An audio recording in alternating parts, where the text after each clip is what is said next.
5 mistakes WWE made in 2023. 2023 was an extremely pivotal year for WWE. Not only did it merge with UFC under the TKO banner, but several big names joined the company. Jade Cargill and CM Punk both left AEW for different reasons and joined WWE. Triple H assumed control of creative as Vince McMahon's power waned following the merger. The World Heavyweight title was brought back for the stars of WWE Raw since officials didn't want to take either title off of Roman Reigns' shoulders. Rhea Ripley and Cody Rhodes won their respective Royal Rumbles, but only Ripley was able to win at the show of shows. While WWE made many correct calls this year, there were a few that stood out as mistakes. Some situations, like the women's tag team title scene, were riddled with bad luck rather than bad decision-making. WWE made the following 5 missteps in 2023. Number 5. What are the rules? Steel cage matches are a staple in the wrestling industry. Rising in usage in the 1980s, heated feuds often ended inside the huge steel structure. WWE utilizes Hell in a Cell for some feuds, but other matches take place in standard cages. Becky Lynch faced Trish Stratus in one such match,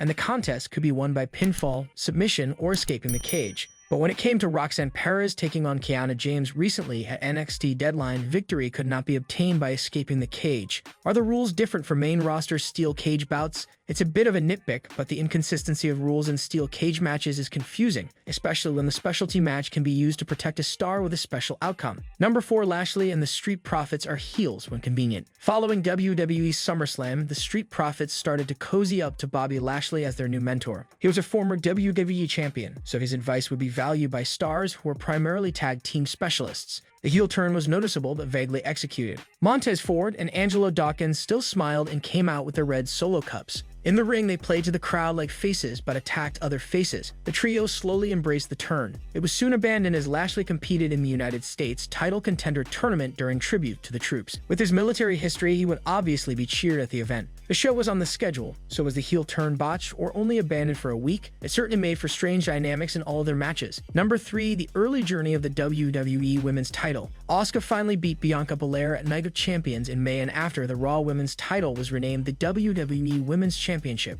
Immediately after receiving the new title belt, Charlotte Flair emerged and claimed she won the title. The Queen had just lost to Rhea Ripley at WrestleMania a month earlier, and it was too much of the same from Flair's booking. The EST of WWE wanting a rematch made sense, but Asuka beat her and should have moved on to other opponents. That didn't happen as Flair and Belair challenged Asuka at SummerSlam. Belair pinned Asuka, ending another disappointing title reign for the talented star. Io Sky then cashed in on the EST moments later but should have cashed in on Asuka. Belair didn't need another title run after her year-plus reign ended in May. The same 2 primary challengers, Belair and Flair, faced Sky leading up to War Games. SmackDown needs new feuds and different faces in the title scene. That starts with Mission at New Year's Revolution. Number 2. The 2023 WWE Draft had several misses. Stars like Grayson Waller, Tyler Bate, Wesley, Pretty Deadly, and Cameron Grimes were all ready to join the main roster in 2023. Waller, Grimes, and Pretty Deadly were drafted while Bate and Lee remained in NXT. Odyssey Jones was drafted by Raw, but is yet to appear on the show. Indy Hartwell should have been drafted last year, but was picked by Raw after randomly winning the NXT Women's title in April. It created an awkward and unnecessary situation after her title win. Another star should have won the belt if Hartwell was a part of the draft plan. Alba Fire and Isla Dawn were also drafted while champs, but disappeared from the scene after losing a unification match to Ronda Rousey and Shayna Baszler. They popped up during the street fight on the holiday edition of SmackDown after mainly appearing in pre-taped segments. WWE needed better planning for those stars who were drafted. Number 1. Rhodes versus Reigns doesn't change anything. The decision to have Roman Reigns beat Cody Rhodes at WrestleMania 39 and continue his run as champion was certainly polarizing. The American Nightmare seemed like the perfect choice to end the Tribal Chief's run atop WWE. He was extremely over with the fans and had his finish the story narrative behind his challenge. The only negative was how Rhodes entered the Royal Rumble last and won. Other than that, many fans were hoping for Rhodes to beat Reigns.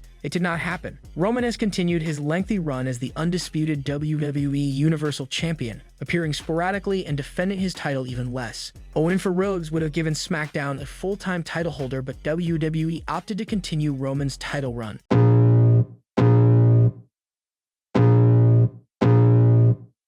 I can feel the blood creeping up from the heathens. Got will, got fight, got pride, got reason. If they wanna go eat, then you know I'm gon' feed them. If you're coming for me, hope you're ready for a demon. I got eyes in the back of my head, I'm seeing. Take me for granted.